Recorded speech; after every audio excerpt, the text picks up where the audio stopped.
இது எல்லா மதத்துக்கும் பொதுவான ஒரு பதிலை சொல்கிறேன்.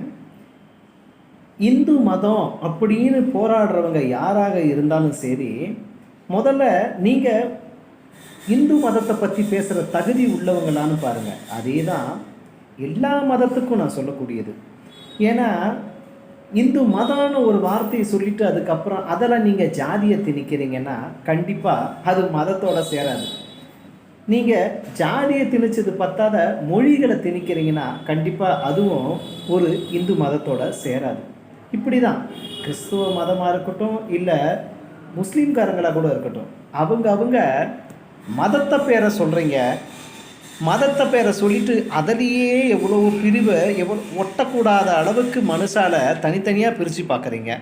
அப்படி இருக்கும் பொழுது இதில் நாங்கங்கிற வார்த்தையே வர்றதுக்கு இடம் இல்லை.